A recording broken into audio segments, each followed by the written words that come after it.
What are these things? I do not know. Why? Many questions. What am I going to do today? Oh, right now. Considering I only have like 2 hours. Less than 2 hours. I could start by... No, I could just make a noise. Some kind of noise. So, whoops. Oh. The internationally recognised sound of a phone falling on the floor. A smartphone. They have a certain weight and density. It's not like a Nokia 3210 or 3310. It's just a big, hard wedge of a smartphone. It falls out your pocket and it goes bum bum bum. You can hear it, in the room next door. You're like, oh, someone's phone's fallen out of the chair or out of the pocket. You always know that sound. 1, 2, 3, 4, 5. Something like that. It's like it got its own little rhythm archetype. I love the word archetype. The word sounds good, but I mean like what it means. The implications of what it means. Anyway, music production. Music production.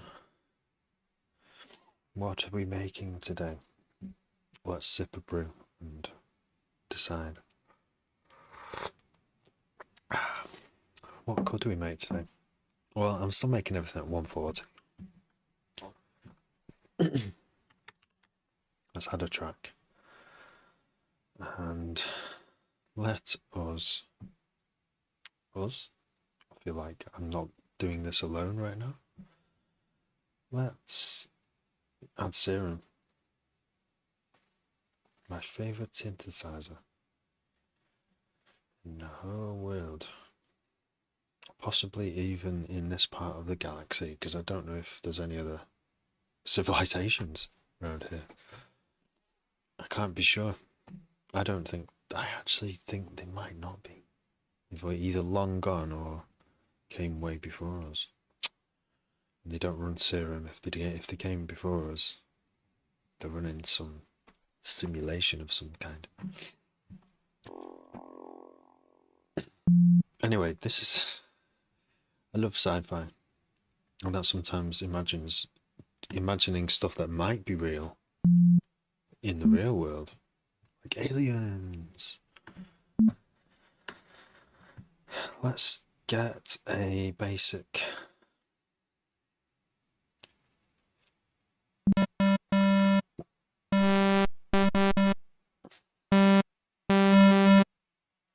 These are the wavetables from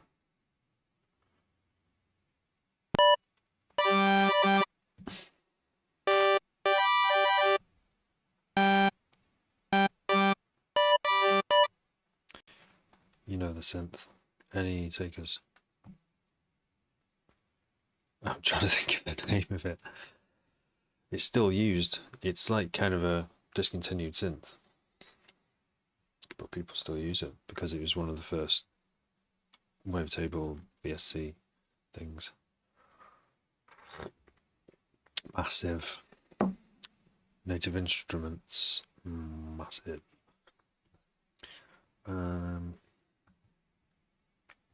I want to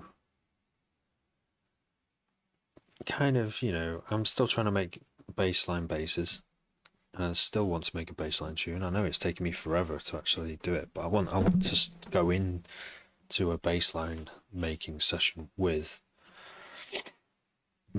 sounds that I've made, and I know that's going to take longer doing it like that compared to just like getting a bassline sample preset pack for Serum. I know it's going to take longer, but I like the challenge.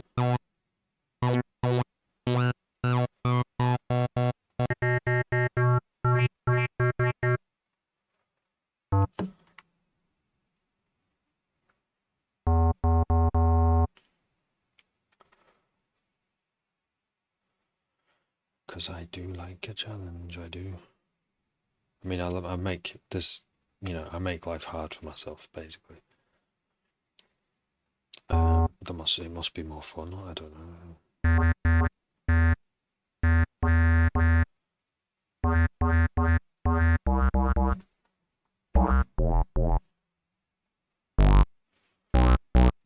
Why does it sound? Oh yeah. Right, we're gonna have two synth two. This is what if all I have to do if I want to succeed at this. One way to do it is every time I start a session, just do one attempt at making the sound that I've got in my head. That's all I've got to do. Doing as few as moves as possible. Fail. Keep failing. Day after day. Every day, sleep on it. Don't do what I do though and just like think exactly what I'm going to do the next day to the number. Well, not to the number, but what I'll connect to what. No, because you'll lie awake for 2 hours and not get any sleep. Don't do that. I mean, you might not be able to help doing that. You might have that kind of brain. ADHD, I think it is. You might just be like that. So there's no stopping that. Maybe ADHD meds sound like they could help, but not in a rush. Right, I want some kind of like, it's just a basic saw wave, really. To make it go wah, like that. Analog. What are these?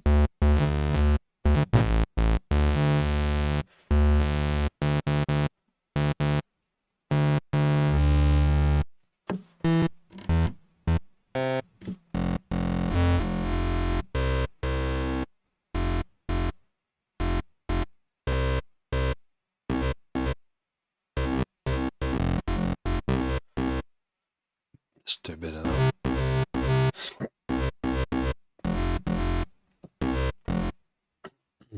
Put the filter on it.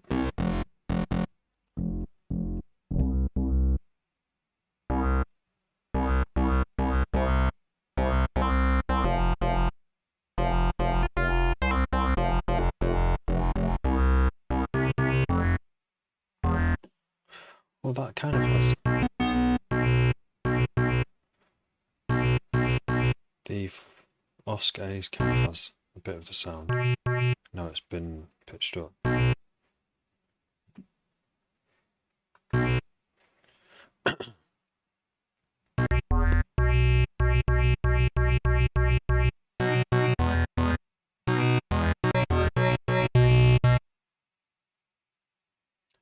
Basic.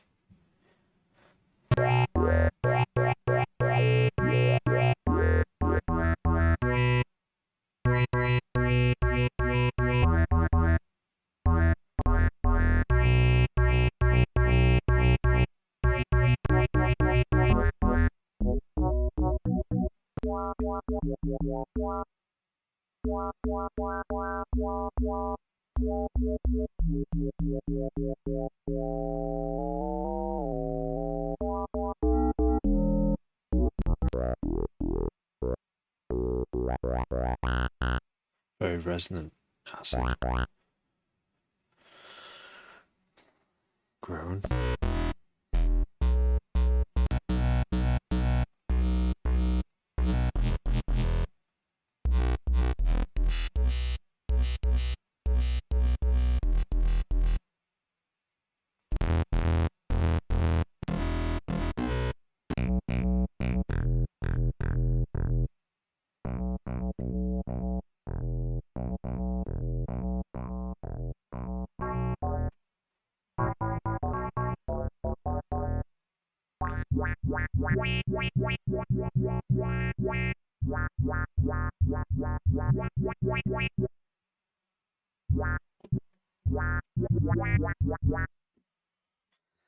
Get there.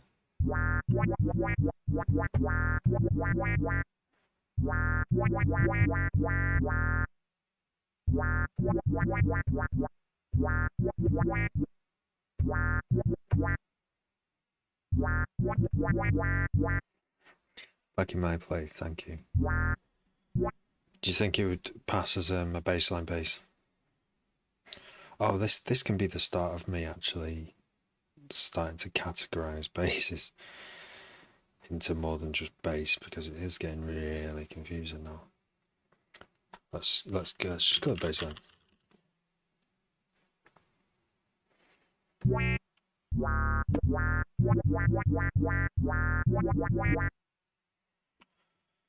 Right, I'm gonna see how quick I can throw the beat down as well.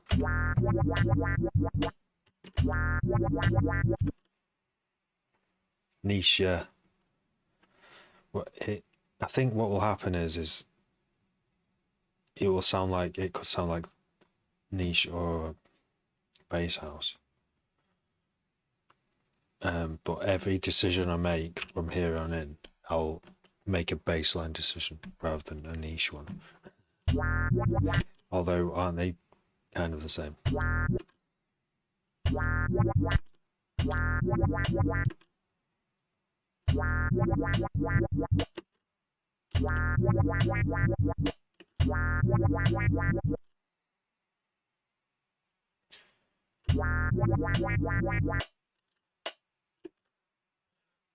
This is Ableton Live 12.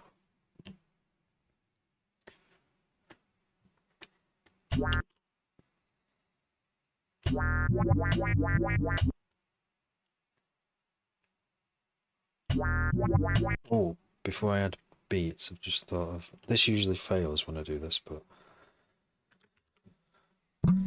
I thought of a melody already. That's simple, but it needs to be like a really nice string sound, otherwise it will fail.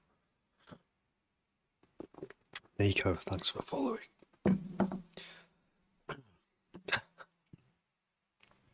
That's really hot tea, that. Back in my play. Thank you for following. So, there's a synth. There's a synth here. That's craziness.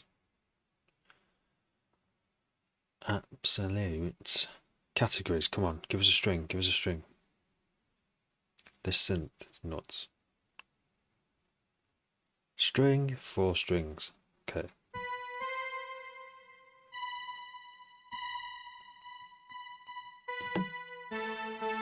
Okay, we might be able to do it with this.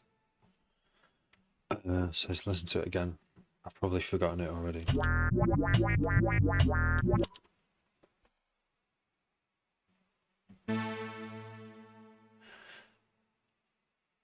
Just hopped off Ableton. Click, clack. Thanks for following. What were you making on Ableton?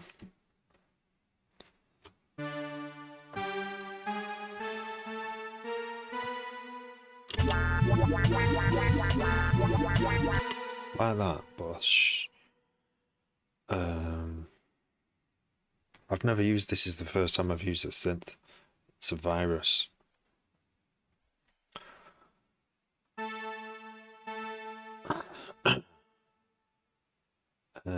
Oscillator. We're looking for some. We just want to take the release off, don't we? But how does one do amplifier envelope? Here we go.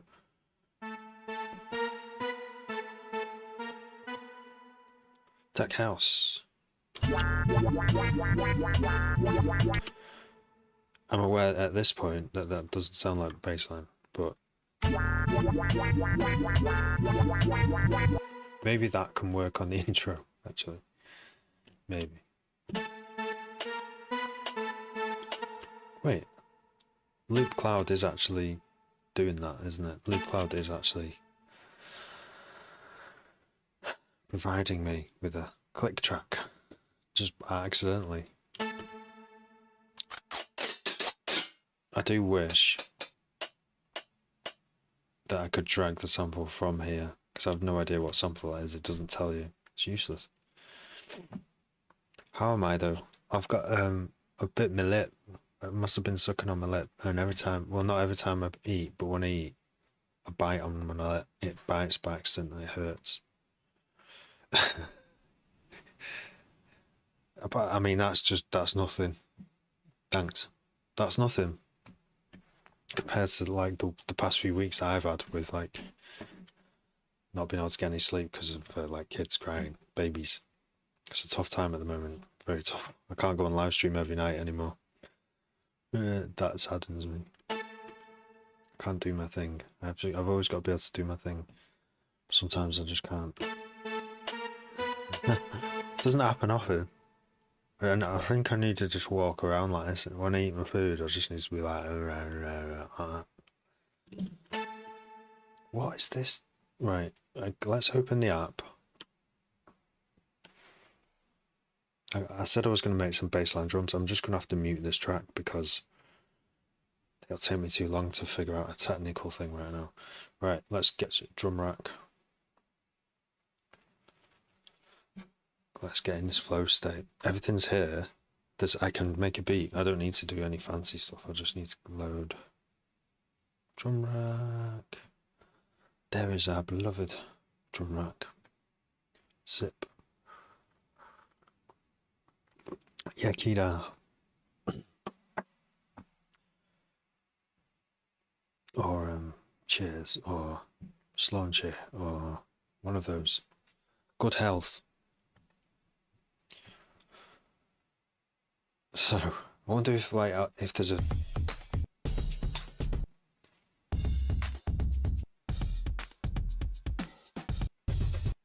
I don't usually do this, right?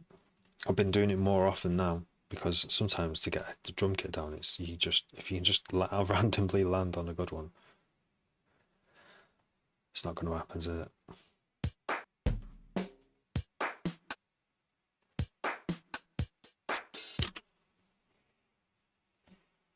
I'm going to have to do it the usual way that I do it, which is quite quick. Anyway, so go to EXO, load EXO.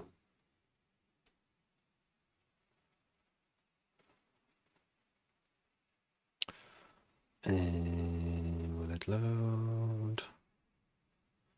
And then drag just so I've got some beats in my head. I'm just going to put a few simple ones in there. EXO ain't loading. Why is that? Just be click clack. You've been using 808 and 303. Ah, yeah, they are fun. Like the 808 drum kit is like the perfect. It's not perfect. I mean, it's, you know what I mean? It's like, it's so versatile. I mean, it was helped by that it was used in so many records, tried and tested in so many records in the 80s and 90s and beyond. So it's like you can't go wrong with it. It's like a standard electronic drum kit that you know people are familiar with and like. It's 808, it's amazing. But then yeah, when you marry up the 808 and the 303 together, it's like magic. Please don't crash on me, Ableton. Renzo, how am I doing that with the mouse? So I'm using OBS and I'm using a OBS Zoom to Mouse plugin. I actually recently made a video. So many people ask me how to do it. I recently made a tutorial video, so it's there to see on here on YouTube. It was just going to be on YouTube, and then I thought, wait, hang on, why not put it on TikTok? You can have widescreen videos on TikTok, so why not? Old school system. Yeah, what are you using hardware? Are you using hardware to do the programming as well? Click, clack. It's sick, thank you. Yeah. Yeah, I mean, I wanted to share it because, you know, it's good. It's too hard to describe over text, so I had to show how I set up OBS for it. But hopefully now other producers will be able to like show their settings close up. You know, when they're actually making synth patches and stuff on a live stream, you can actually see what they're doing because it will zoom in.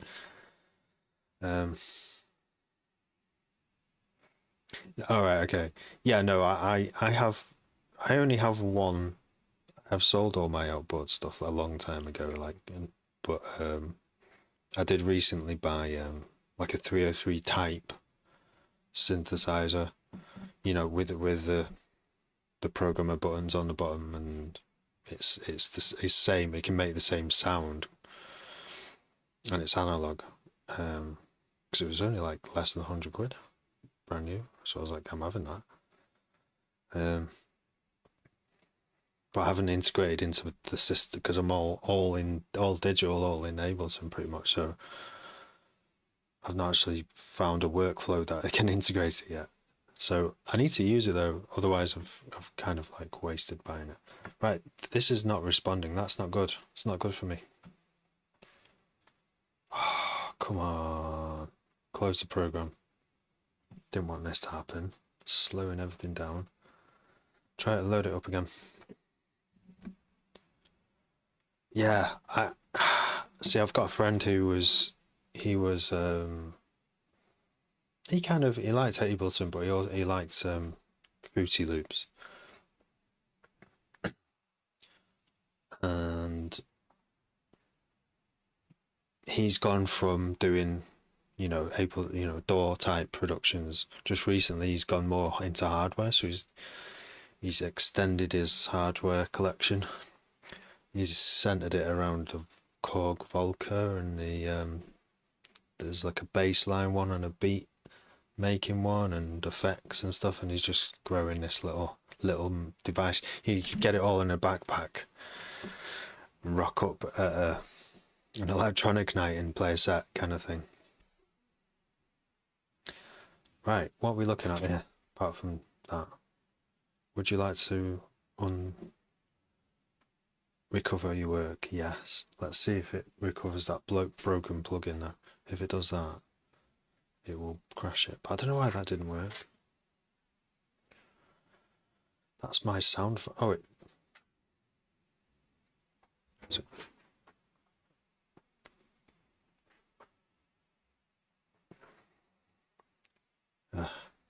Come on.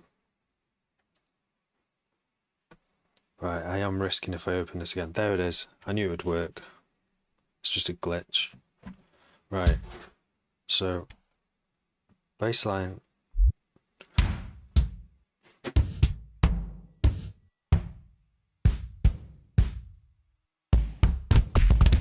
Sounds like I could literally spend forever guessing. Whack that in there. Just be really quick. It's a nice solid kick.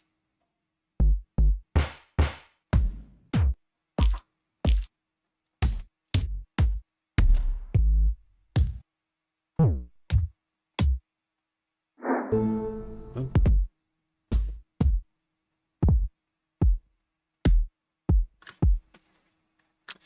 And one more kick for good luck. Oh.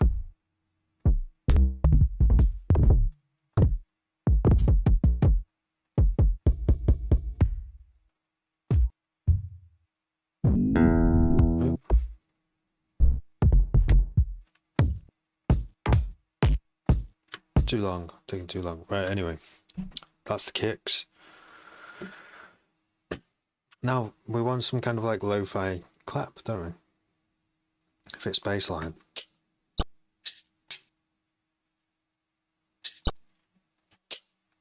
And wherever that is.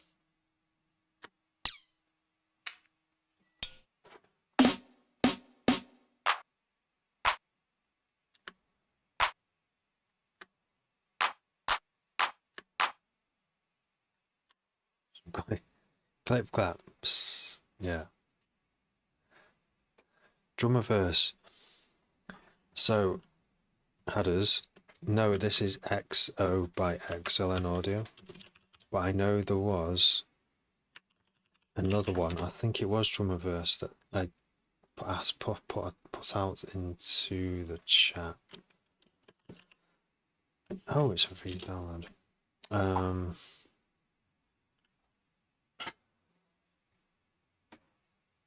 Drummerverse. Can't find.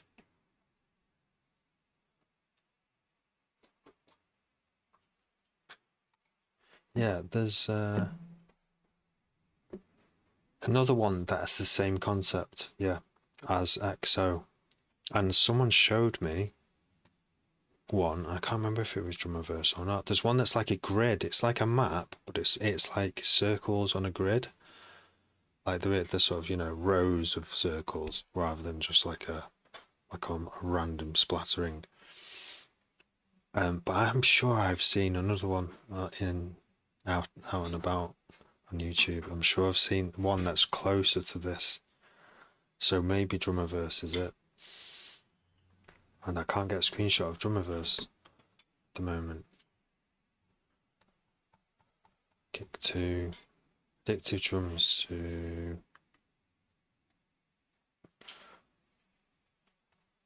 I just want to see screenshots, so I'm using the wrong search, aren't I really? Image search. Can't see it on there. Drummerverse. No, I don't think it's. Oh, I could put like XO XLN.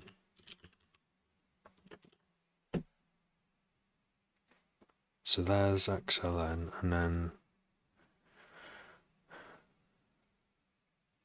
it's not showing itself to me at the moment. But anyway, XO is wicked. Synonym. Yeah, picking your drums from outer space, and yeah, there's like the dots can't fit in, so the more you zoom in, the more appear.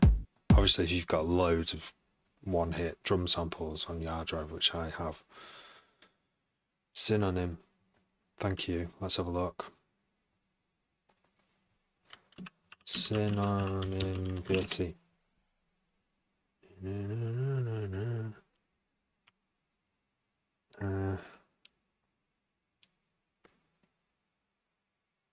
Oh, it's just a drum chooser, but with a different interface.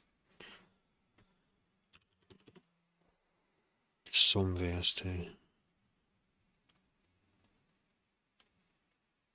Death to Lizard. Hello.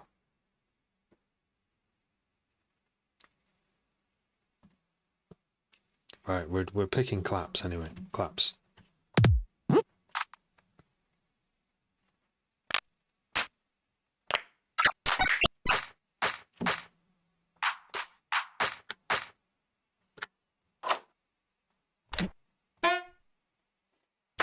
That was not a clap. I made a good clap as well. It was all in the same session. It was me clapping and slightly panning and just making this one-shot sound. And it was a clap that you could rather than have it on the snare, have it a few milliseconds before. So it kind of goes like a real clap might. But a real clap would also not sound the same whenever you hit, would it? So I'm still yet to go into that territory with sound recording. One more clap. That's all we need. Let's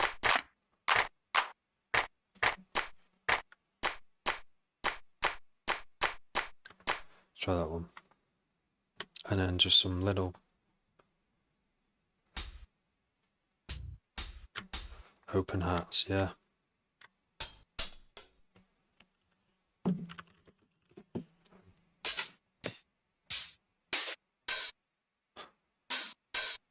Why not? Get a 909 drum.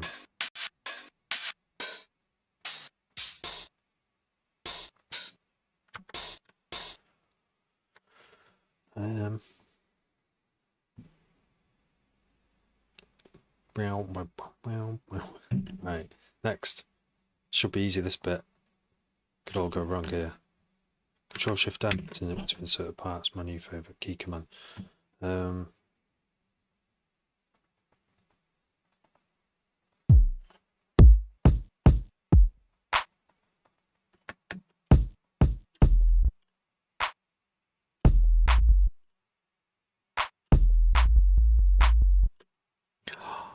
No. See, that's what happens sometimes when your session crashes and you restore it in Ableton. Sometimes some of the things, like in Serum, the patches don't restore, so it's another reason to like save everything wherever you are at all times. It did save it, but it called it default because I didn't give it a name. Why didn't I give it a name? I should call it baseline 1, baseline bass 0 1. Better than default.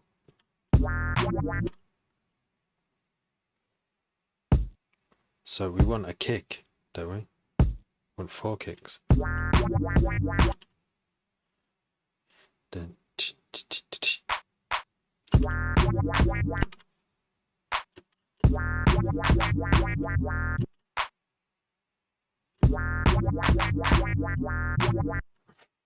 yeah, no, and it's almost there. It's almost there.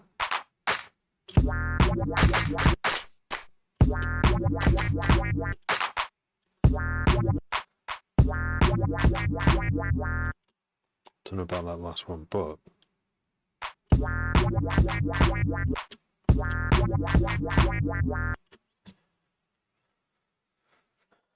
kick louder.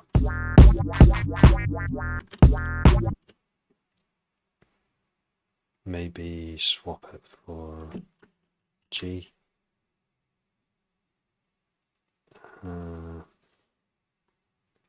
Kick 2. Kick 2 on the go. Why is kick 2 not? It is there. It is there. It's in my favourites. My favourites shouldn't be a long list. It should be like a quick access list. Right.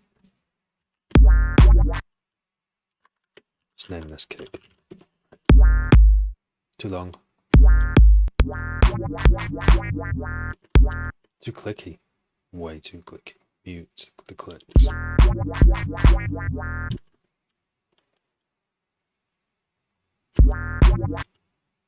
Too low pitched.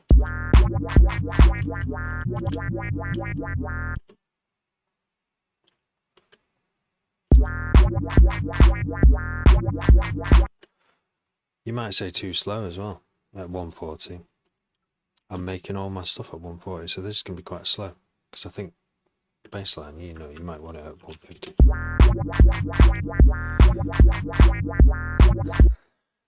Makes all the difference, doesn't it? So just like I'm going to play on the hard mode, I'm going to do it at 140.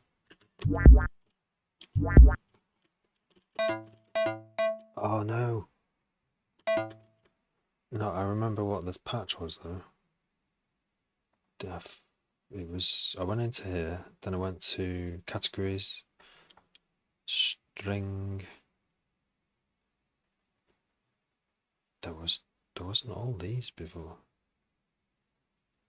There was not 144 strings before this.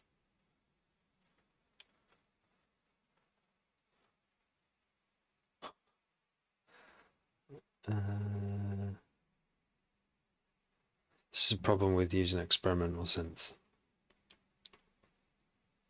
Maybe this is what made it crash as well, because this is the first time we used this. Just sounded good, you know. It's gone. Data sources, favorites, bum bum bum. Load, no.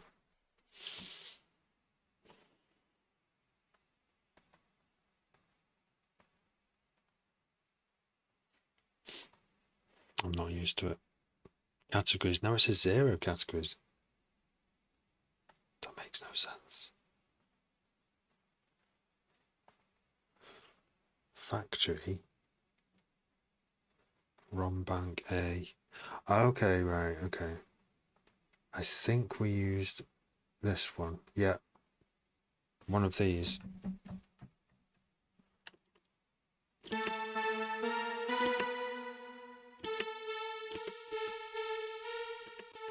Yeah, it was this one.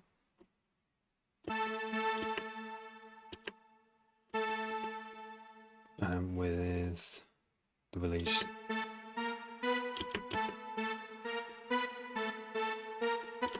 Turned the way down.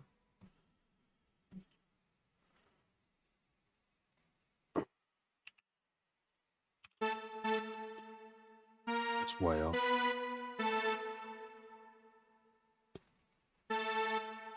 Mr. G. Hi.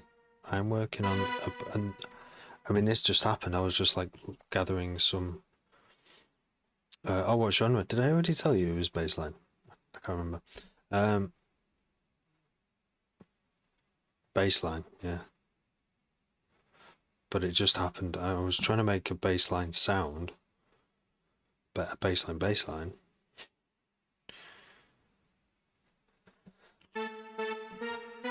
And then I thought, oh, I might as well.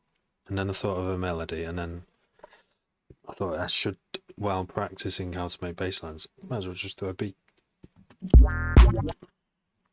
down as well, because it's that easy.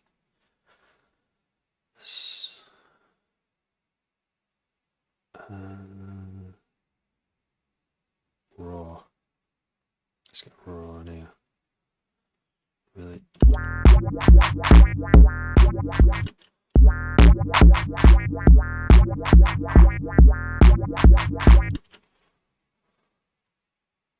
I feel like, dear.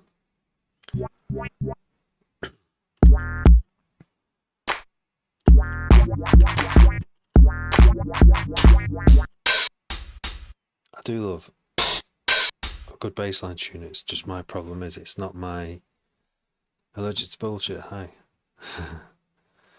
It's not my first cat. It's not the kind of music I normally make, so I'm not that familiar with it. Even though I know a good bassline tune, I want to hear it.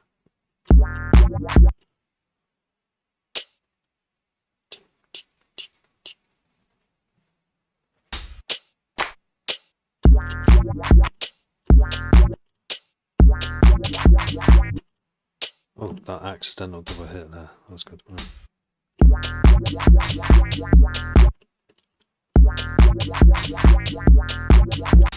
Keep it simple, catchy. Possibly the best advice in any music making, isn't it? I should write these down because I could consult it whenever I get stuck. Keep it simple and catchy is a really good one. What was the one last time? Allergic to bullshit. You said it. I think I made a video. I made a clip video of it actually. But yeah, keep it simple and catchy is a really good. If you ever stuck to a decision, yeah. Bassline, that is definitely one of those genres where it's better to keep it simple. And I think that also applies to D&B and dubstep. You might go to great lengths. Oh, make joke tunes. Yeah. Yeah. In 3 words, you could entirely change your output and make it more fun.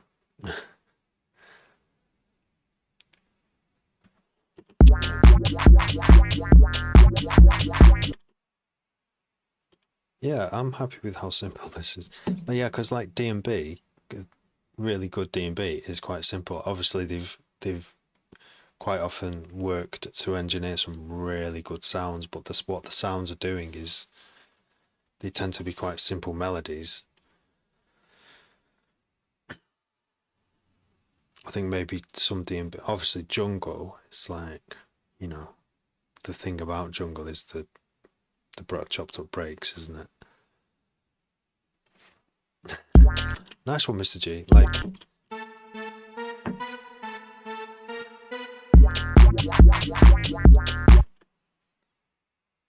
would you also have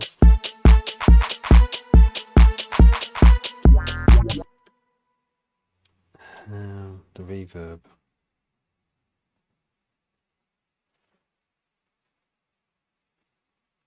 Effects. don't know if you would have the reverb. Yeah, just I think little vocal stabs. DJ Miz, what you're making? Baseline right now at this very moment. Shall we do some submit tunes tonight? Shall we do it? Yeah, do it. Do it. It's your only chance. I don't normally do it because I'm on live streams hardly at all at the moment, so I usually just want to bash out tunes and get on with the many projects. And just because that's my first love, do you know what I mean? But I also do. I've not listened to tunes on the live stream for quite a while, and I did enjoy doing that. So, got to do some different things sometimes. Bootleg bangers, 443. Thank you for following. The Gabriella. Oh yeah, okay, you remember that one. The Gabriella a cappella. That one lies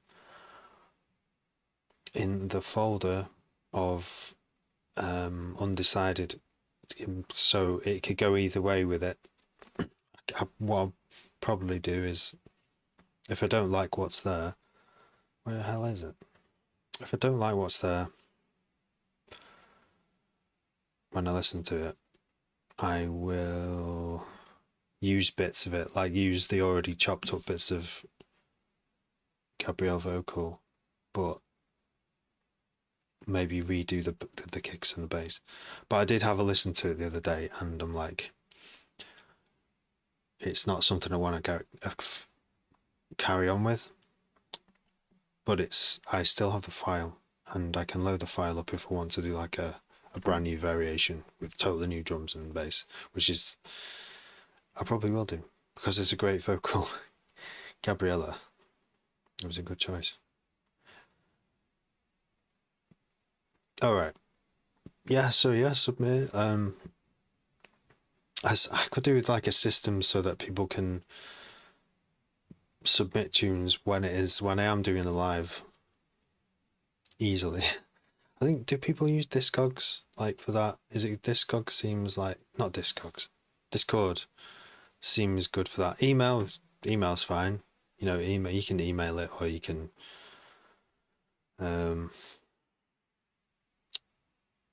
Instagram, because I think you can click on links on Instagram if they're like in their own message.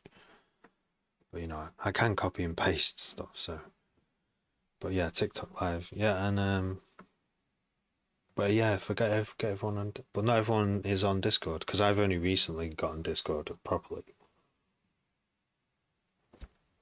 The first thing that got me on Discord was Midjourney, which is that text to image AI, and the way you would input text into it is through their own Discord server. You just like send a message saying, I would try and type out my dreams and try and make this visual AI come up with a visual for like recurring dreams that I've had over my life, like some of my memorable dreams. And it was really hard because it couldn't quite get it. It was like I got to the limits of what images it knew about.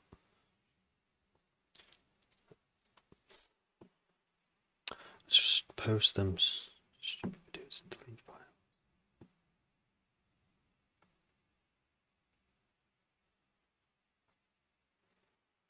Post them to stupid videos. Only use my phone. Post what? All right. Oh, you mean just like make post your music to videos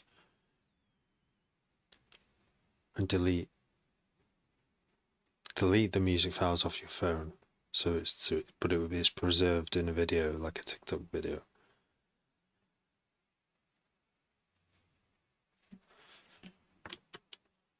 Right. It's a good way of saving data. Let the cloud store it for free. It's a nifty little way of storing it. Alright, let's save this before anything else crashes. We're gonna call it... Oh, it is there. Mag overnight, yeah. MOPQ. What letter are we on now? P... Mag... QRST. Mag surge. So is Mag T. Oh no, we've done T as well. U. Okay, we're on letter U now. We've nearly done the whole alphabet. We're getting there. Now we just need a word beginning with U.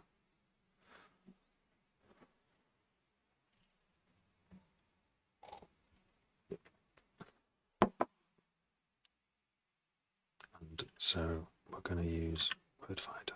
We're just going to quickly type U there and say generate words. Uma. Oh, Uma. Ubuntu.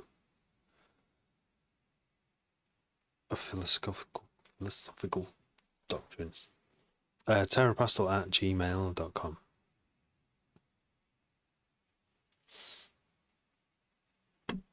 Ultrasonic. Thank you, Mr. G. Much appreciated. That's a good one. Better than what I was going to do. Right. So that's a nice little another just very brief attempt at starting a bassline track. The more of these I do, the better they'll be. Bounce.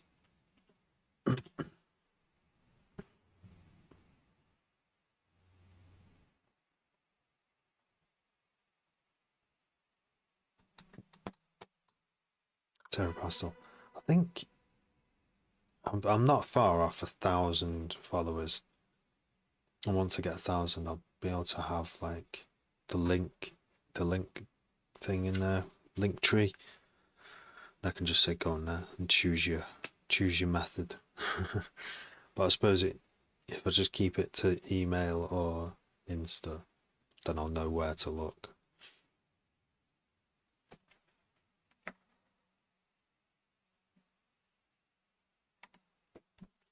What's next? Next.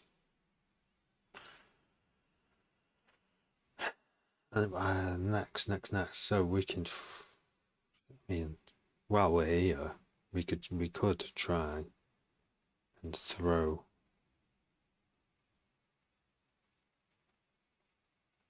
my samples. Crikey. Recent items, no, loop cloud, there we go. And vocals. This should be full, but it's not. So let's go to, this is loop cloud. I've just started using loop cloud. I only used 2 weeks of it, which is a free trial, and then I didn't even use up all the points then, and then I forgot to cancel. So there's another month, but it's only cheap. And it's better than Splice, because Splice don't let you use it unless you're currently subscribed, which is really not a good thing. So loop cloud. That should be working. Why is that not working? Sometimes. What? That's so late. Oh. What can I do? Like, I've only got myself to blame, really, haven't I? For not testing it. It did work a moment ago. It worked. Why is there no sound coming from this app?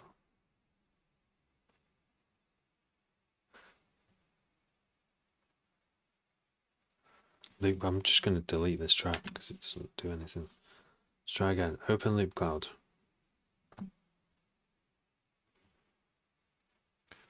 Go to collections, go to vocals. Yeah.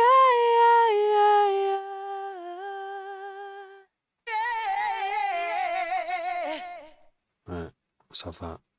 And then we're going to just do tiny chops. Oh, I could do there was that technique where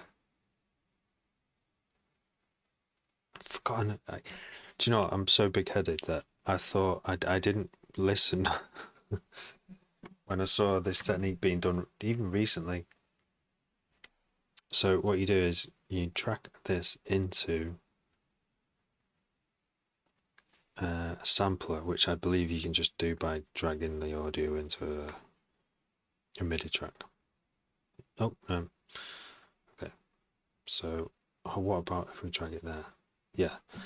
And then there's a way of listening to the velocity of whatever keyboard you hit, whatever MIDI key you hit.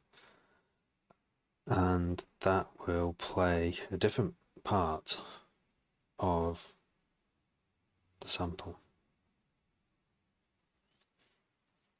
I think it should be quite easy, but what if it's not? I can't automate that, no. So let's turn it into an actual sampler. Find the sample start. Yeah.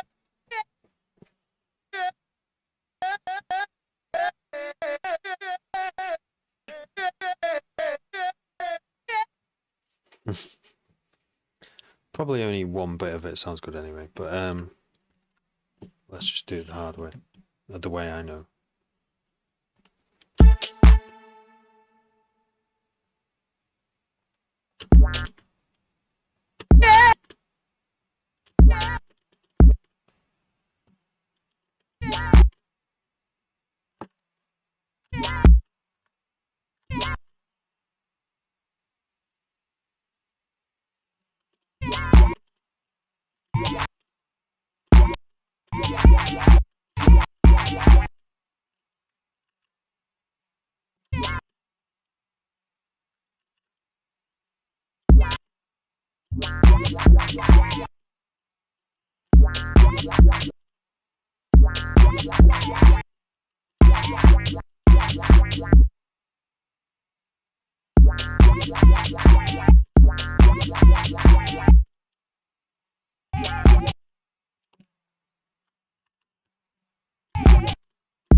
It's weak now.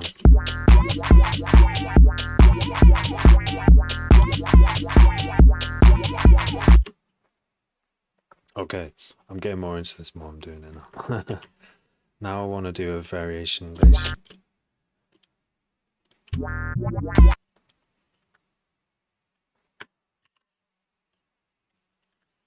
Yeah, Lloyd Parry, thank you for following.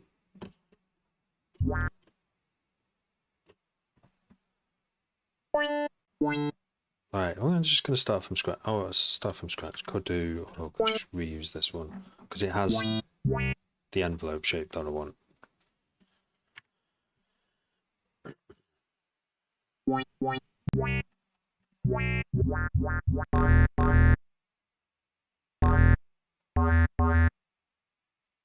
And save as version. I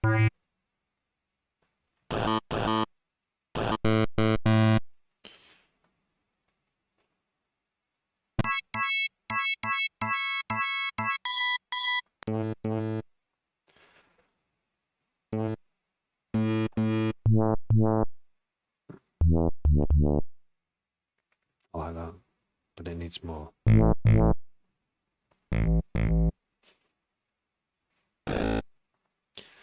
Always puzzles me why it resets to the NES noises.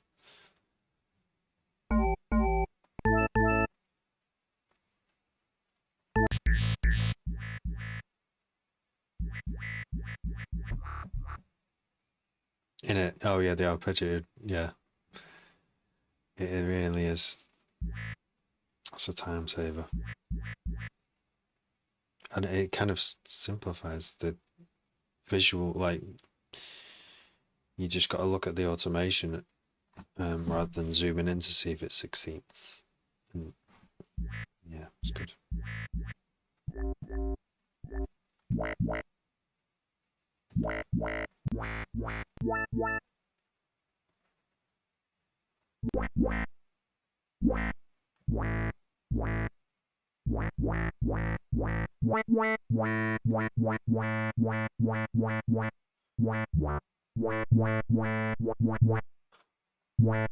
This sounds very similar. Oh.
Use that bit.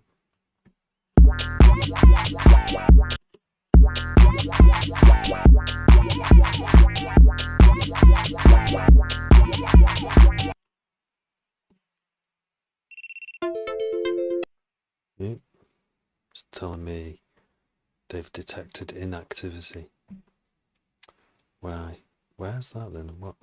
What part of the stream was always puzzles me? I think it's just checking I'm still alive, like without actually checking. It's just like, do this puzzle, prove you want to work with us, not against us. Fair enough, innit? Wow, wow.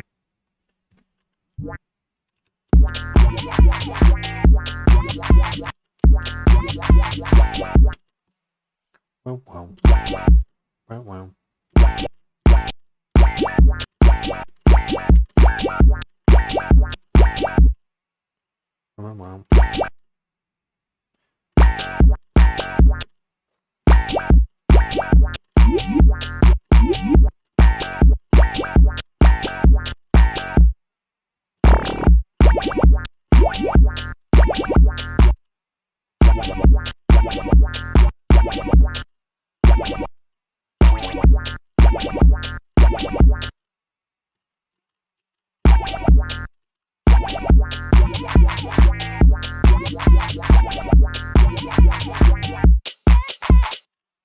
Number one, I'd say yes. I've tried them both. And if you want to do effects chains visually along the bottom in its own like section, I mean, the routing in FL you can do. It seems like you can do all the same routing. It just looks a bit. It's just a bit. It's not as clean. It's not as tidy. I think this. Oh, the screen's gone off. The thingy's frozen, hasn't it? Let's try again. Let's try and load it up again. And back. Yeah, so their interface is like using an old type of thing where you'd have a mixing desk. You see all the faders, and above those faders was kind of a logical place to put where you want your plugins, and it's like a bit like that on Cubase, and then Ableton came along and decided, no, you don't see any of that shit. Here's your volumes, here's your mutes, and there's your solos and your record and panning and a bit of sends and a tiny bit of routing things, but the rest of it, if you want to do plugins, it's on this special section on the bottom. And I think that design choice makes it better than I felt. It's like a next generation user interface, in my opinion. It tidies things up. It takes the complication out of the process, most importantly, but also it takes the complexity out of the visual side of it. Like looking at a mixing desk, you don't need to look at a mixing desk all the time. If I wanted to look at a mixing desk, I just press this button here. There we go. I can have it if I want it, but I never use the screen. It's unnecessary. It's just when you're setting levels, it's just a number, you know. You don't necessarily need to use big ass fake faders, you know, that are made to look like an analog desk in the 80s, or from the very first desks that were ever created, mixing consoles that would mix a few signals together from probably in the 30s. I don't know whenever the first sound was recorded to like vinyl. And they built the first mixers, summing mixers, where you could mix two microphones together with one output. Track routing, so you don't need to even do track routing. You just here's Serum. There it is. This plugin here. I've just got a couple of these on, but they don't need to be there. Well, actually, you can see there, look, so without opening any windows, I've got an EQ here, and you can see you can make adjustments, you can see what it's set at as soon as you go on the channel. Like I go to drums and see that there's no EQ on there, and go to Serum and there's EQ on there. And even on no EQ, it shows you spectral information of what the actual sound is doing on the visually. So it's kind of like fewer clicks, because more clicks is slower, isn't it? The more clicks you've got to do. I don't have buses yet. I do buses when, so let's say I want to add the only time I really do buses is to sidechain. So if I wanted to dip the bass whenever the kick occurred on this channel, there's loads of different ways of doing this, by the way, but the way I prefer is to use Duck Buddy, which is a free plugin, and the best one there is, in my opinion. I think,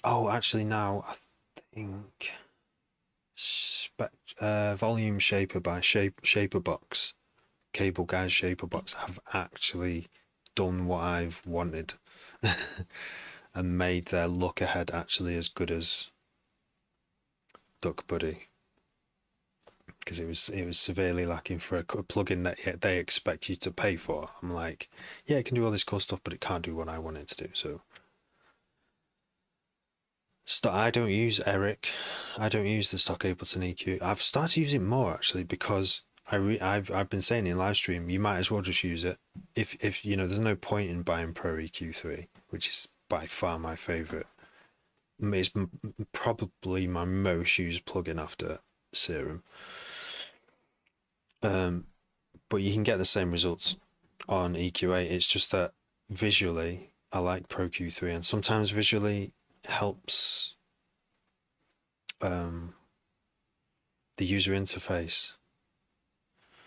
Just like the reason why I chose Ableton over FL Studio is because it helps you make creative choices a bit better and can do it quicker.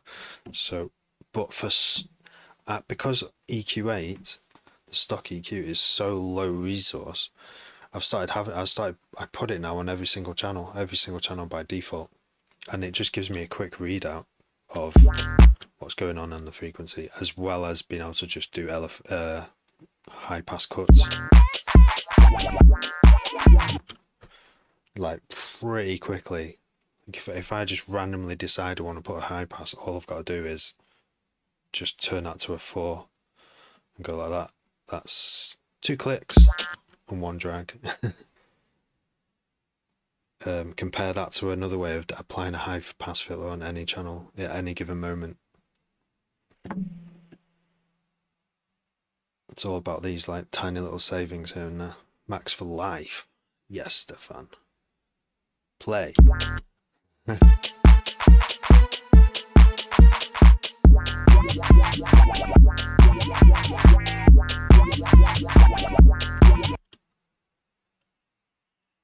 feel like this should be like a... No. Thanks, Andy. Andy IE. It just came out of like another attempt at making a serum patch that sounded like a baseline bass.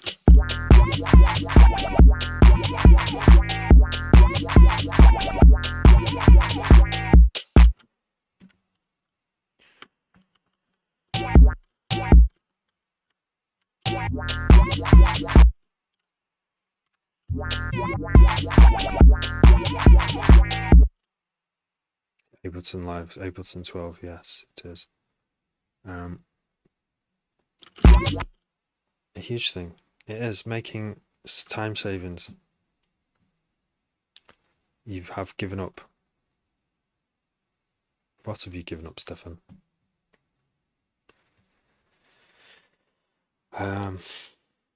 With 8 MIDI controller.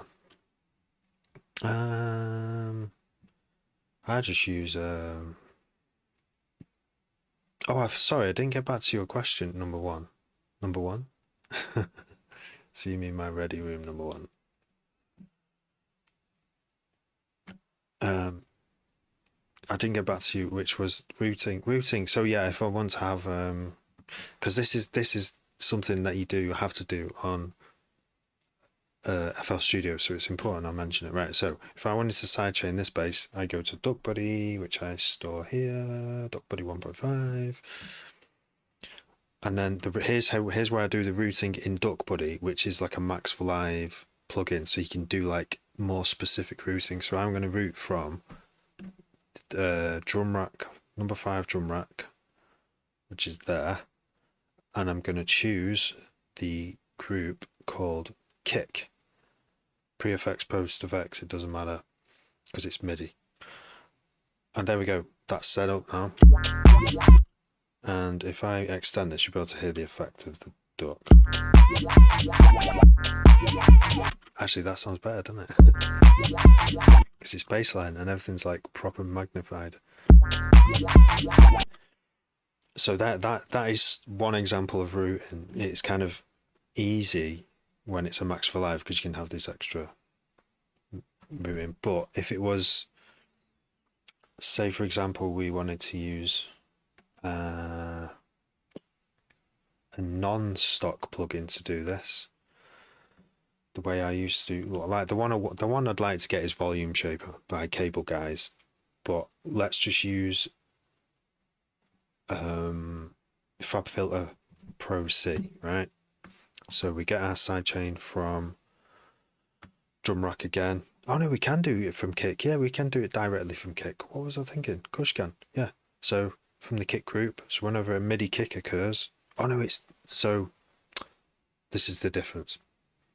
It does it with audio, and so does cable guys. So it's instead of ducking it precisely whenever that MIDI trigger hits, all other VST ways of ducking a kick use audio trigger, and that's kind of like potentially a flawed method, because some kicks have late information. Sometimes the transient isn't immediately when the sample plays. Sometimes it's like a few samples in and until the transient goes up, and then it measures that and then applies the shape, the volume shape, which is on Duck Buddy there. That's the shape I've gone for there. So that's two different ways of routing. There's the audio routing and trigger with audio, and then there's the MIDI trigger, which is more accurate. And the other way, of course, is to just do it manually, which I just saw Tremors do in a live stream just as before I went on live. Oh wait, did he do it? No, he did it in video actually. Tremors. He does live streams too, and he just does straight up go into automation for the gain, and every time there's a kick, which there's you can see the kick there. That's luckily with MIDI, because it's MIDI, you can see it's there. I always use MIDI, whereas most people don't, but that's just me. That's your other way of doing well, it's not sidechain anymore, it's a manual volume shaping, and it's potentially more accurate because of it.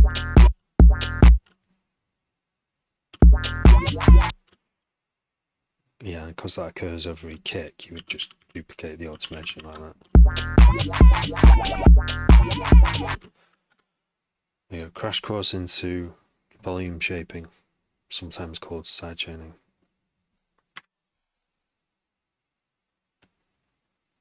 Max for Live is awesome. Oh, I'm glad it cleared up now, number one. Hope that cleared things up. I think in FL Studio you would create another channel that controls the sidechain, or yeah, and Ableton makes that you don't necessarily need to do that, but sometimes you can make a channel that just controls a thing. It depends on the plugin. Some plugins you've got to do different things with to send a signal to them, like another signal. Anyway, who sent me that heart? Colin, you sent me that heart, Colin. Thank you. Oh, Ableton Live, yeah. Yeah. I think it helps to see someone use it. I've watched other producers before I moved to it from Cubase, and then obviously tutorials on how to, because there's like so much you can do in Ableton. You don't really need any other plugins for a while until you learn. There's amazing stuff. Like I made like a whole album with Operator as like the main synth, because Operator is I should do this. I should just put an operator in here and try and make a bassline bass with it. I don't think it's going to work. I've set myself a difficult challenge, but let's try. Because it's better at making weird FM sounds than it is like instant bell sounds. I do, Stefan, yeah. I'd have to say, I have to agree with you there. I do have a clue. It's like, right, I don't know if it's like riding a bike, but it's become second nature to me. It's like a language, or like you never forget how to fly a plane. I'm sure pilots probably say that as a joke, don't they? They probably go ha ha. They probably have a great laugh about that. Yeah, you never forget how to fly a plane. You should come out of retirement. and all that money you blew on gambling and hookers, you should come and fly planes again. I don't know if that's what they do. If that's, I'm not just assuming they all just do things like that, but yeah. I've watched too much Family Guy. That's what it is. Can you watch too much Family Guy? Right, what we want is to remove, the first thing we want to do is remove velocity, because that's just annoying, isn't it? 0 on every oscillator. 0, 0, 0. And then we want, there's our first sine wave here. We could even make this a saw. It probably will sound awful like that, so let's put it back to a sine. And then a slow attack. You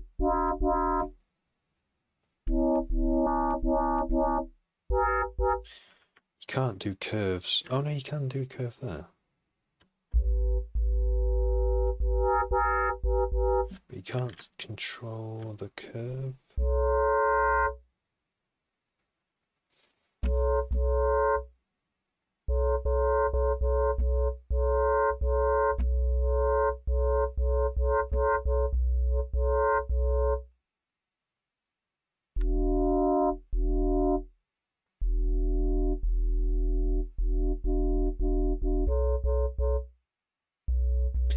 So instead, I know what we'll do. We'll use the filter where you can have curves here. Slope, as they call it, slope.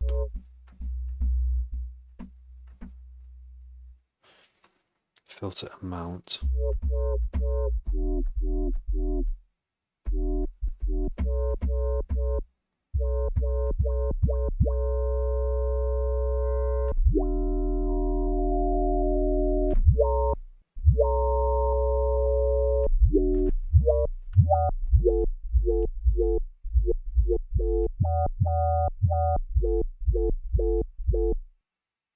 It's almost straight anyway.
Okay, let's try on this. That sounds well, actually. Yeah, you can do some amazing stuff with operator, really. Like when current, I don't know if you've heard of current value. You should do. If you're into D&B, you should know who current value is. And I know that he used strictly stock Ableton sounds for at least one of his biggest albums, but it sounds like he's used it in all of them. Like I keep hearing, I don't know, he might maybe have thrown a few VSTs in the mix by now, but his older First Classics albums, yeah, meant amazing. Just these mad buzzy sounds that you can't really make. You know, it has its synths have their own sound. You know, that just sounds fatter. I don't know what it is. I think it's because it uses FM for a start, which is not what I'm using with Serum at the moment. Serum can do FM. Jack S, thanks for following. Chris Hainsworth, thank you for following.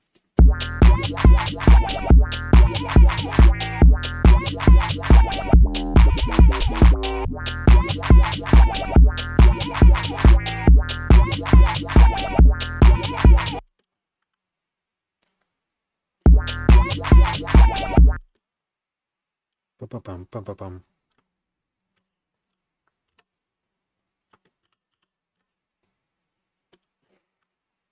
You just hear a phrase in your head after a while, and then you like go with it.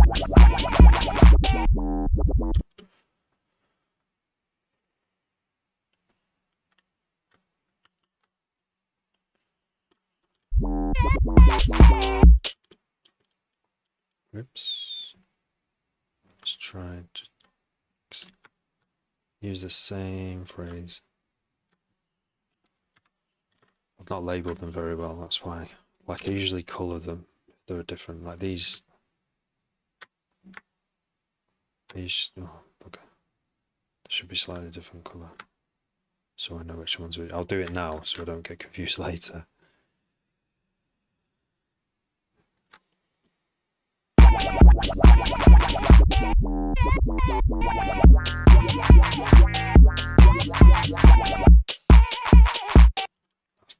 Disappeared. What's disappeared? Nothing, there was nothing there. What?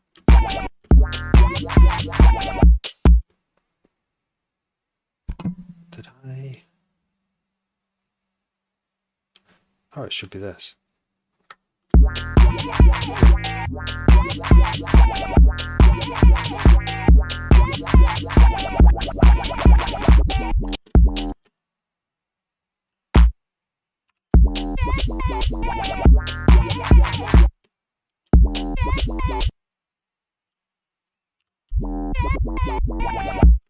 Yeah, operator that. I've not used operator for a long time, but that's staying in. I think there's an element of control you don't have over operator, which is why I prefer Serum. Like I don't know when the cycle of the oscillator begins and whether it's going positive or negative first or something else, especially when more than one voice is playing. Nash, thank you.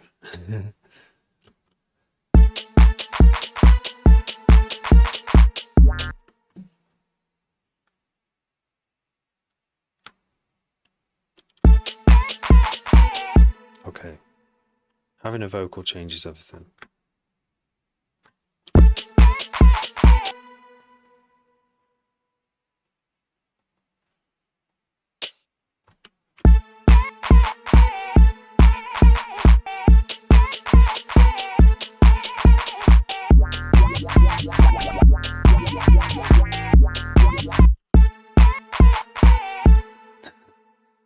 Thank you, Nash. Gotta do it. Yeah, to not get hung up on all the stuff you can't control going on in the world, you know.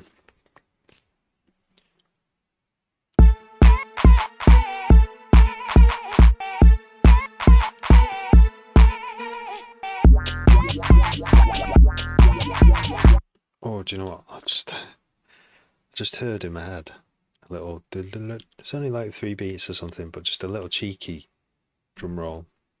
Really short. 1, 2, 3, 4, 5, 6, 7. Yeah. A pitched snare. Should we use this? What's that? Control Shift T. Let's drop this DS snare in there. This is one of the new. As you can see, it's modelled on the 808 because the 808, as we were saying earlier on in this live stream, is like it's such a standard sound in electronic music that it's still used today, and it's a legit snare. You can't go wrong. It's like if you make a track and your drums are just 808, you're probably like, you know, halfway there with the drums. People are going to go, oh, that's nice, because it's got that drum kit in it that everyone uses, that everyone likes.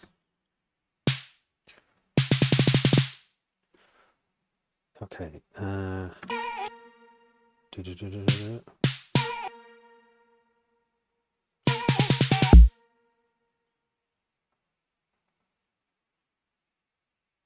Tune. There we go. Couldn't be quicker, really, to do this.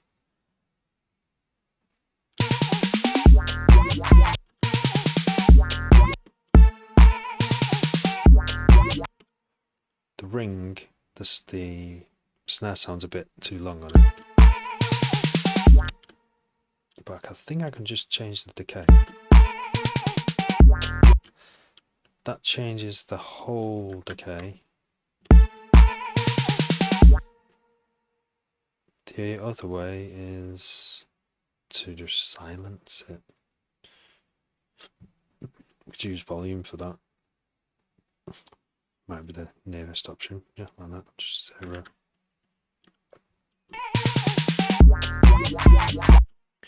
A nice abrupt. Bassline is popular on TikTok. Like I get shown a lot of bassline producers and DJs, and they come on here and say, "Make some bassline." Well, I'm glad Zapta as well. That's what was my first reaction was. Bassline's still a thing, and then because I started following loads of bassline people, I started getting shown bassline DJs playing some like shit hot new stuff. I'm like, this is fresh as fuck, like, and that made me go, okay, it might be worth putting some time in.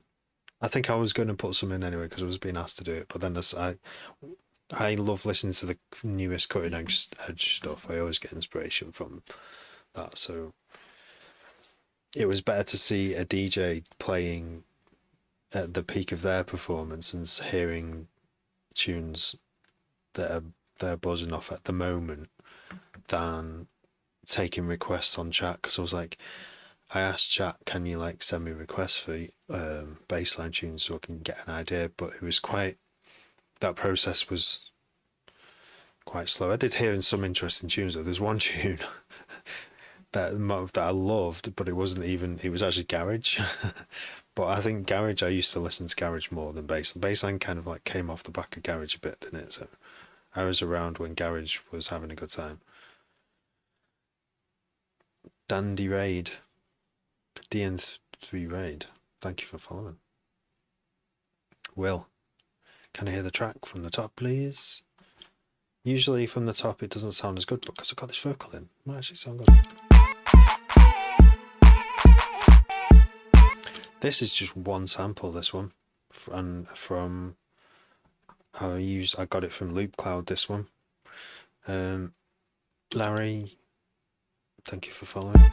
And then I just chopped it up a bit.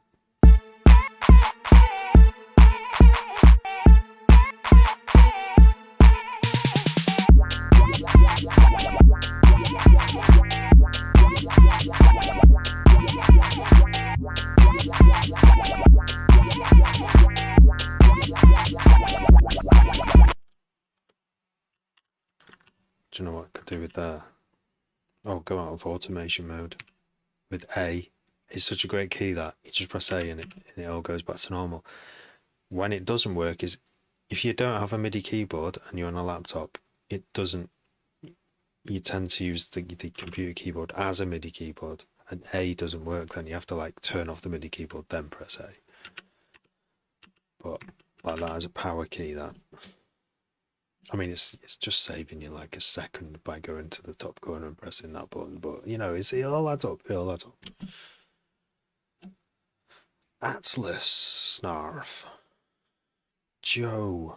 J-A-O-W. What software was that? Oh, Atlas was the. That's random that you'd come out with that now. Atlas VST. Do you know what? That does kind of look like it.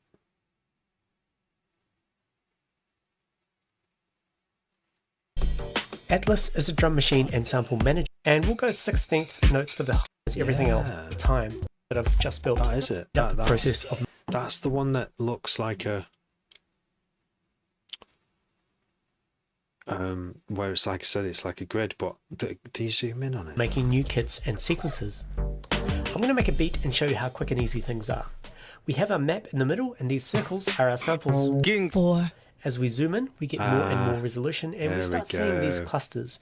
These are sounds that are similar to each other. Ah, I'm going to drag one of these into a drum pad. Actually, I'm going to click on New Kit to populate all 16 of these with sounds relevant to their category. oh wow, Now we have a kit. I'm going to open up my sequencer and put down a simple loop. that's pretty amazing. Because it just automatically populated his drum rack with a kit of relevant sounds that aren't all snares. You know, it's got kicks in there and hi-hats. That's like, that can speed things up. But then you kind of going out of Ableton. If you're in Ableton and then using this, or in any sequence, it might be better in like FL Studio, I don't know. Using a sequencer that's not the sequencer of the DAW that you're using. But that seems to be, I mean, it would be cool if there was if there was a way to do that and then press export and it just converted it to a drum rack in Ableton. That would be good. Probably, I'm guessing that they won't do that, but I don't know. I've never used it, but yes, thank you, Snarf. Atlas, yeah, Atlas. I think last time someone said Atlas in the chat, and I looked at it and I was like, oh no, that's just like the Illustrated Basic, because it's got the it looks like a grid, but it's when you zoom in that you see these like group sounds, and in a way that's actually more useful than XO, because it visually groups them together when you zoom in, like that Ray just said, that row of samples are like similar, whereas on XO you've got to click on a sound first and then you've got like, it still kind of works in a similar way, but it moves that visual thing to the bottom, which I don't know which one's the best there. They might both be pretty good, quick ways of working. So yeah, thank you for that suggestion, Snarf. I might look into that, you know, especially with that auto-populate thing. They're probably, I don't know, there might be that on XO, to be fair, but I just don't use it like that. I just use it for selecting sounds and then so I can put them in drum rack, because Ableton drum rack, obviously you can add effects to every single, add a different, you could just add a reverb independently, or an effects chain just to the snare. That's the benefit of staying with the stock drum rack on Ableton.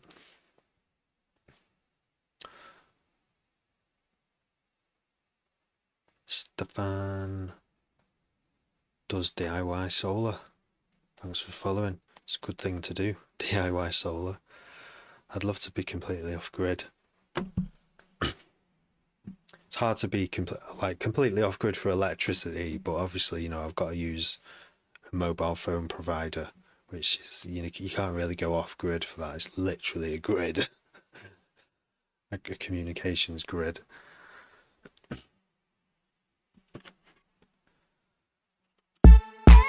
Oh, and the money system as well. You can't really escape the money system,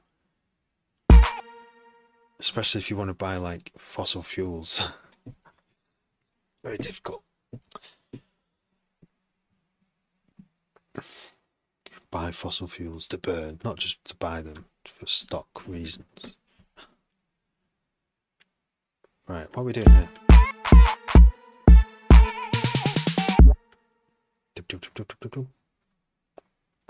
There's the first problem with using this. Oh, wait a minute, we can do a low pass.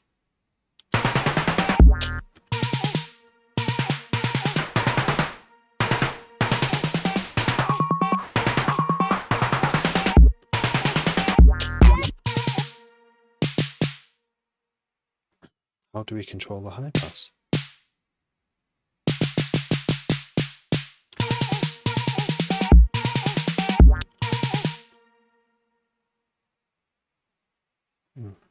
It's not obvious. Maybe we could get the modulators in the new the newer versions of Ableton are really good, like the Shaper. So Shaper MIDI, which reacts to MIDI. We could have that controlling a filter.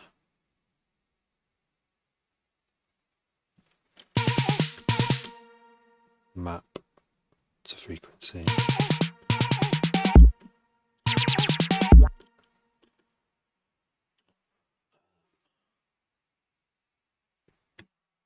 We could also have two modulators, and not this one, not with MIDI, and so this one will reacts to the clock rate in the clock, the MIDI clock, whatever you want to call it. See, it's a downslope, we want upslope. 1 bar of upness, if you want to call it that, and map that again to the filter frequency, so it goes up. Did that work? Map filter frequency. Mapping unsuccessful. A modulated parameter cannot only what? That's not right. Yeah, but it is though. You can only use one modulator at a time. Well, that's the first limitation I've not come across yet. So what else can we do to achieve that? Because you can definitely do that in Serum.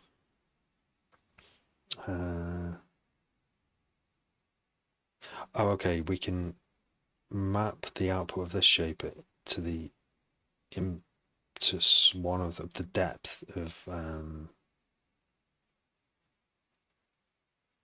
this shaper. There we go.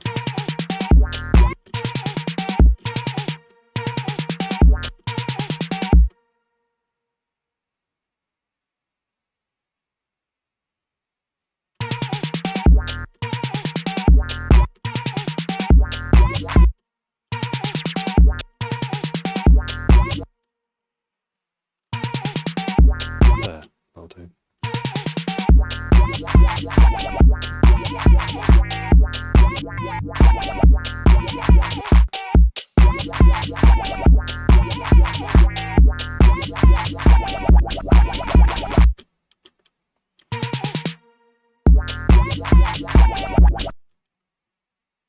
Double kicks. Am I going over two of the top?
Wob Joel.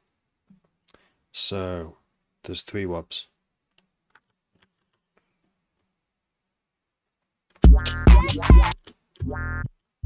Here is the first one I did in Serum.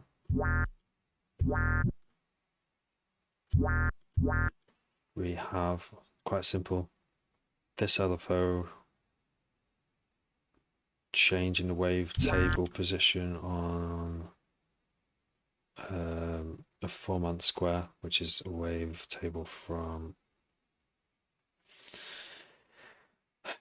I always forget the name of it, the classic synthesizer, VST, for using wavetables and FM synth, a bit of FM synth. Massive. NI Massive. That's where this wavetable's from, and it just goes between like two different bases, two different. I think it's like a square, but with 4-man. Yeah, 4-man square. And then the oscillate B is 11 electric, which I think is another one from Massive M3. And again, just changes the wavetable position.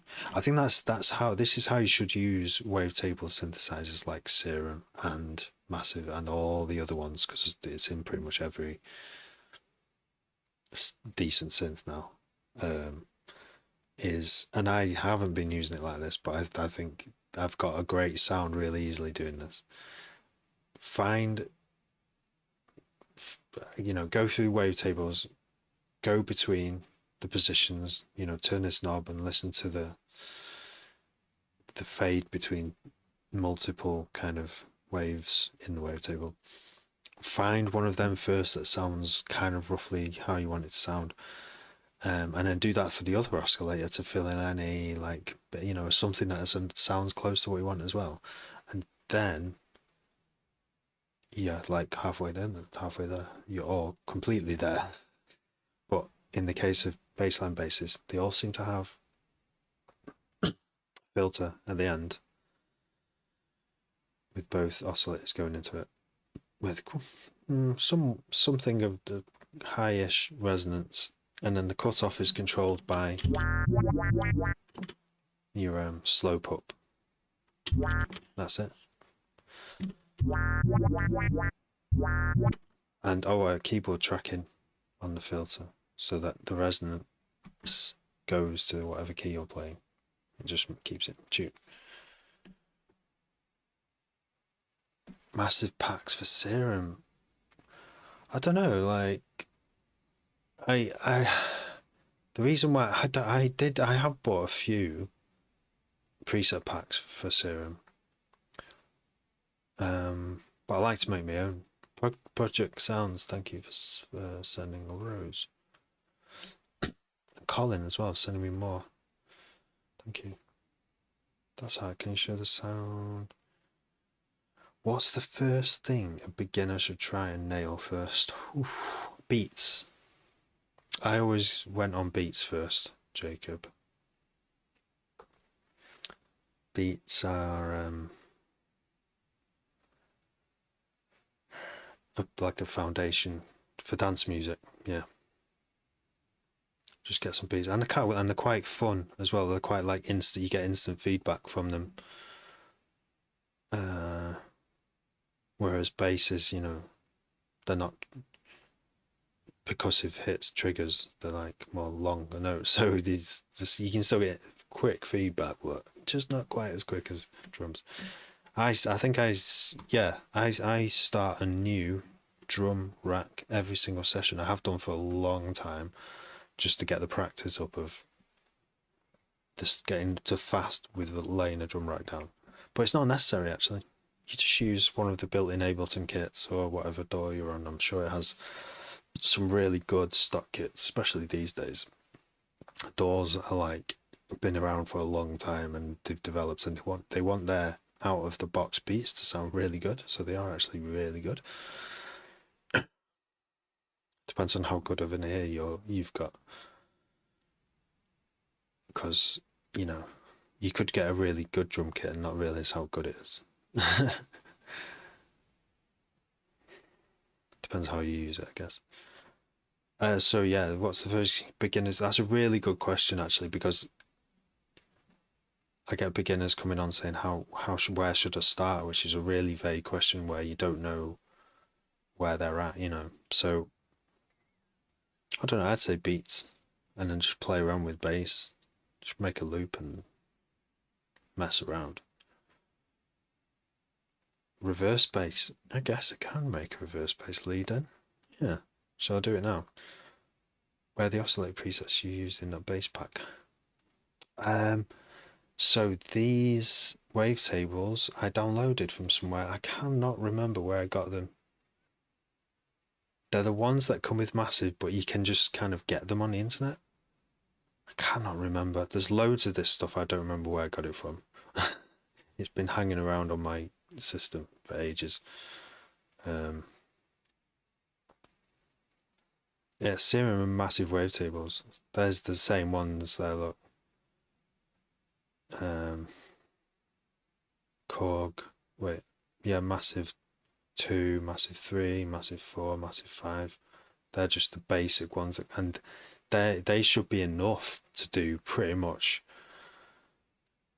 every bassline sound that you could need. Because when I've seen bassline presets made, they're just using massive, and it sounds great. There's obviously that other Reason as well. People use Reason the DAW. Been trying to make hard techno hardstyle reverse bass with a kick. Can't get it. Reverse bass. So yeah, but have you actually recorded the audio and reversed the bass? So then you have the kick and then kick whoop. Instead of kick dum for the bass, you'd have like kick whoop. While remaining hard. I've been trying to make hard techno hardstyle reverse bass with a kick and can't get it. Yeah. You don't want the waveforms overlapping. I can tell you that. Like a kick, if the kick is, if you're just using wavs, you can see if they overlap. But if you're not, you need to be aware of the lengths and make sure they're not overlapping, because that could cause phase issues where the kick phases with the bass. What am I doing? I'm reversing here, so I'll show you how I do it. So if I wanted to reverse a bit, let's have a look. Let's choose a bit to reverse.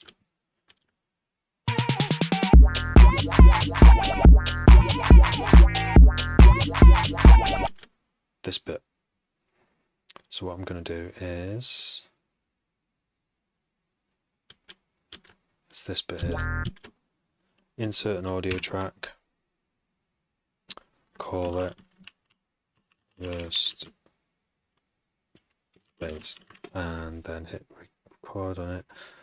Select the input of the track which it's on, which is number 3, Serum. Press record.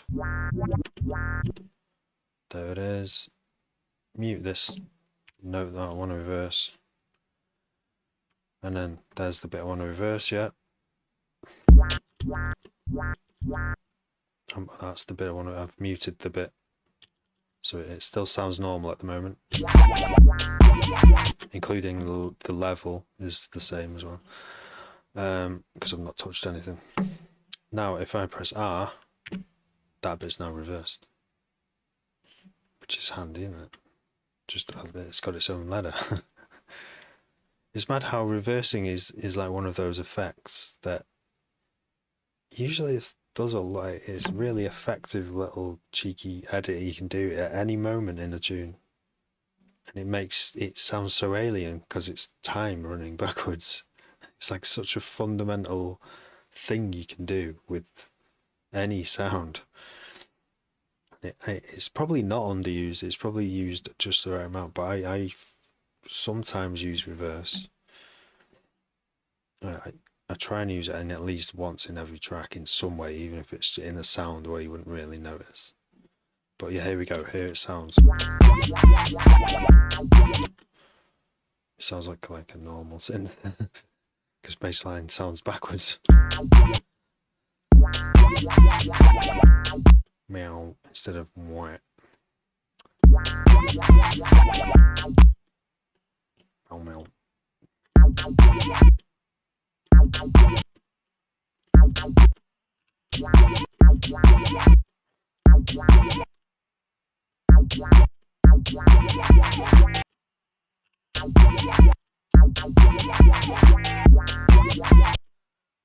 Did that answer your question, Joel? Who was it? Leiden. Did that answer it?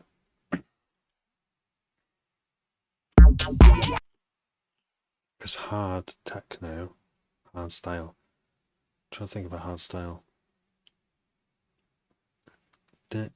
Isn't it just an offbeat bass? Oh, offbeat bass. So it's like.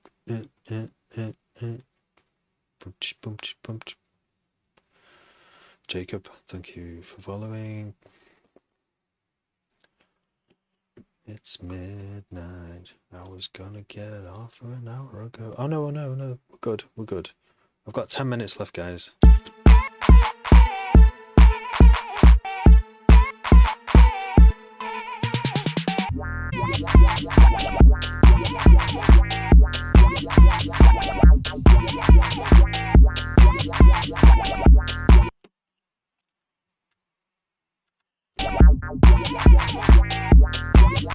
Morning, Nicholas.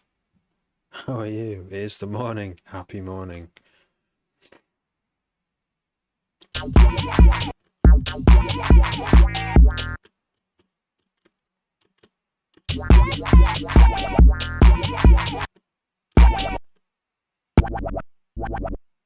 Maybe this could be a bit more. No.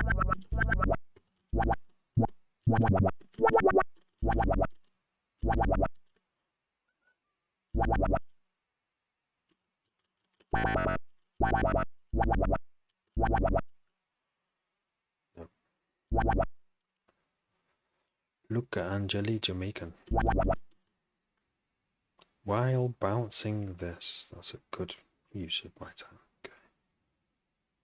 Wow, my eyes are hurting. Yeah, I definitely have to go. Thanks, Nicholas. Yeah, good to see you. Control Alt S. Look up a song. Yeah, we can do that now. So I'm gonna bounce this. Look at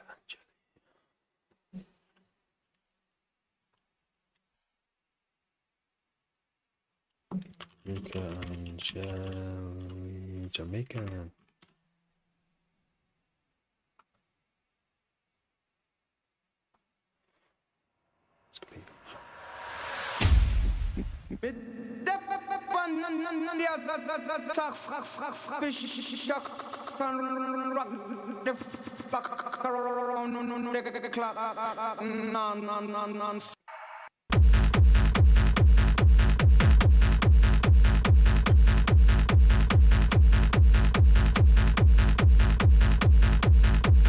Good question. Reverse engineer this. There's a tool that I use to do this. Let's see if I can turn it on. I mean, I'm only turning it on because it's routing through something, but let's open this. Oh my gosh, yeah. So I'm going to go after this because my eyes sting. Hey, it works first time. How is that?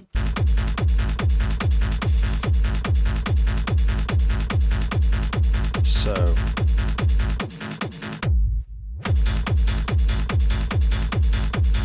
if I can pause this, yeah, I'll tell you what I think. And this, you'd need to use trial and error, but there's your kick, all this information. There's your hi-hats. There's a loud, like a dunk. Oh yeah, that hi-hats, yeah.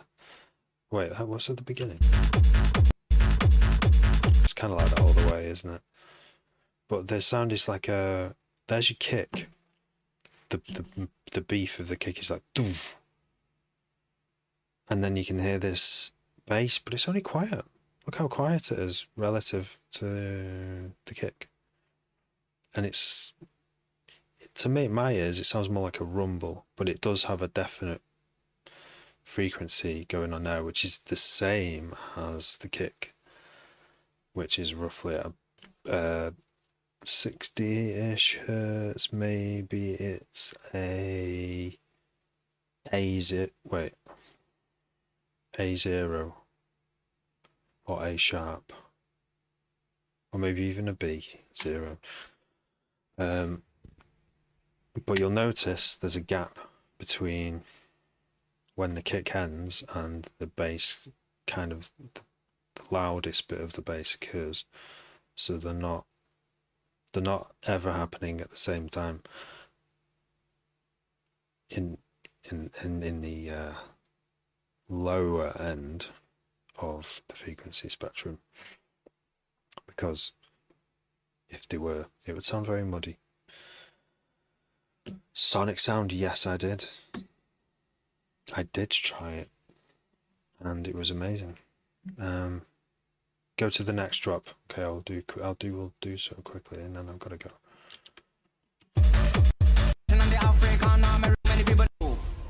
Japanese, German and Colombian, Chinese and the Russian and the African, Syrian.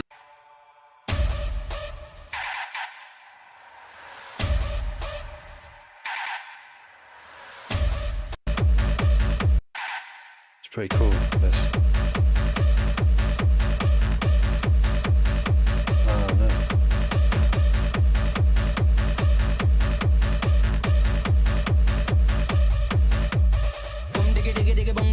Italian, the Spanish and the Mexican. Yes, God put on the earth all kind of man. Japanese, German and Colombian, Chinese.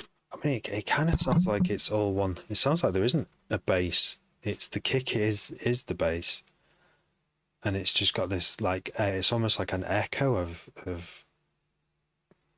this. It sounds quite noisy, this bit, like a. But interesting engineering challenge to recreate that for sure. Yeah, it is. No, I like it. I do actually like it. I do like some of this stuff. Hard. Is it hard style? Yeah. Is it hard style? Sound like I've not got a clue. Because I'd listen to hard techno, hard style. I used to listen to happy hardcore, and Stu Allen, I'm pretty sure, used to speed up what was hard techno hardstyle coming out of Europe, Belgium, and mixing it into happy hardcore at like ridiculous speed, and it would sound amazing. So I know a good kick when I hear it, and some good like vocal samples saying interesting stuff. Yeah, so no problem, Leiden. Good luck. I tried Virus Emulator, yes, I did. Yeah. Yes, he did, Sonic Sound. Your friend did do a good job of emulating it. It's really cool. It's really cool. I used it for these strings here.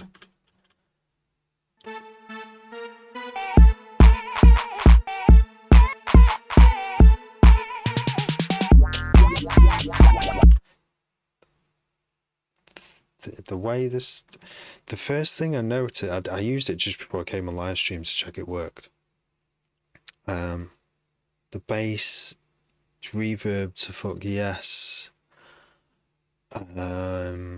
Yes, it is, but it's done in a really controlled way, because usually when you reverb bass, it sounds shit most of the time, and out of control. And if it's stereo wide, reverbs are usually used to make it sound like it's in a space, and that has a stereo effect. So if I was doing a reverb to make an echo of the kick, I would mono the reverb, where you would end up with just a noisy, non-frequency specific echo, really, which might be useful, which it does a bit sound like that. It does sound like a noisy reflection, but definitely not stereo for the kick and the reverb. One way of doing a bass, like a echo based kind of thing, offbeat bass. That's following Leiden. He's releasing the Nord. Oh yeah, you did mention that as well. Yeah. Tom, thank you for following Nord, because that's another keyboard that I always wanted and could never afford, and still will never be able to afford. or have room for even. But yeah, this, so I'll tell you a sonic sound. The first thing I noticed when I first loaded this was how musical it sounds.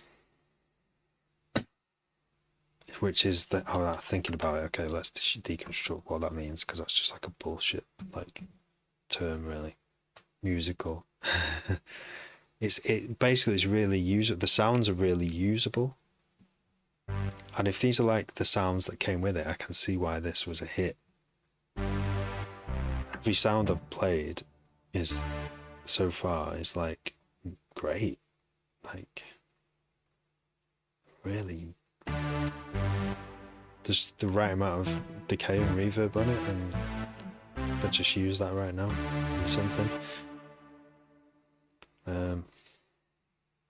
The categories is pretty intense because I just was looking for a string and it brought up like this. I don't know why there's lots of duplicates, but I did do Factory TI ROM A and it narrowed it down to 4. I don't know if B has none. C has a few.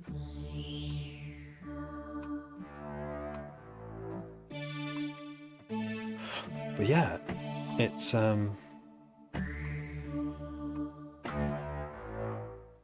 amazing. It's a wavetable synth. Did not realize. I think that was the selling point then at the time.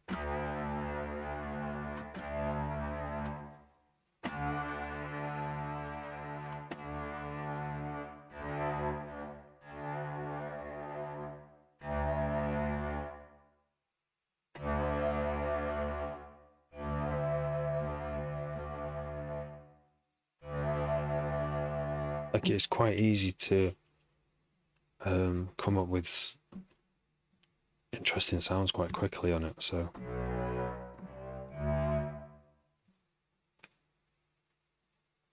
what did I do before? Sure, I changed the wavetable position. Was it from here? No.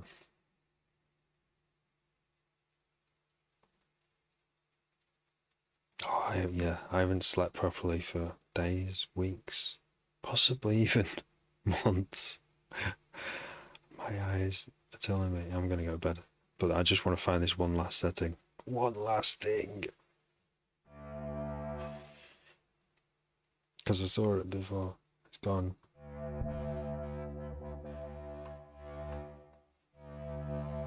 Wave select.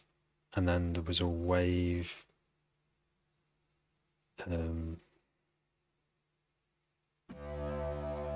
it's gone. Oh no, where was it up here? Maybe this was it. Wave index. Yeah, I don't know why. There we go. So I'm guessing that is, these are all the wavetables.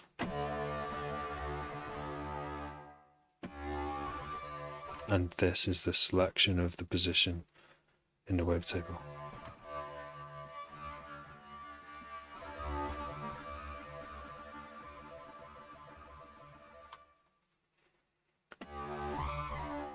But why is it? It sounds, every wavetable sounds very similar though, so I don't know.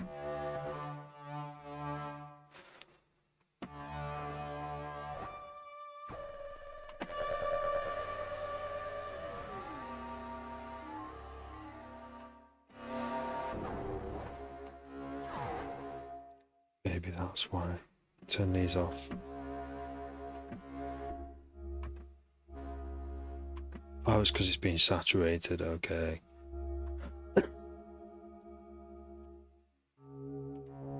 Isolate velocity.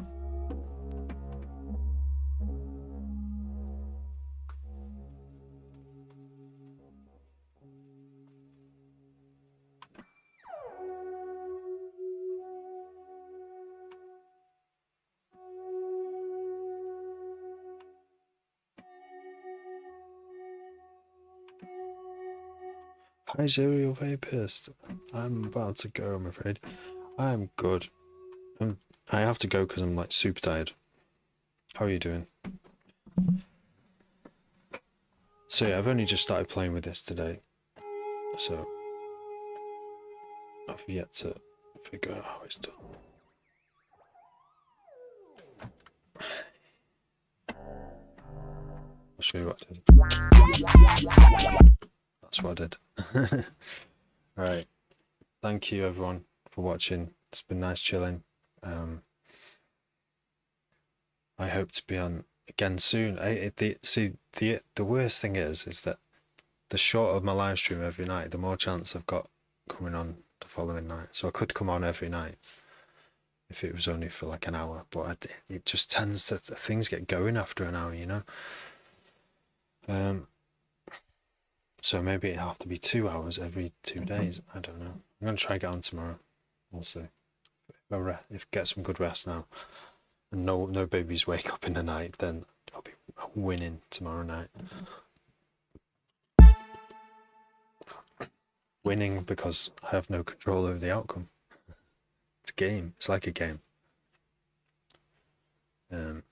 Everyone's a winner, really. Or loser. It depends how tired you are. Right, anyway, thank you everyone for watching and sharing and sending me roses. Does, Nicholas, does. Right, take care everyone. Good night.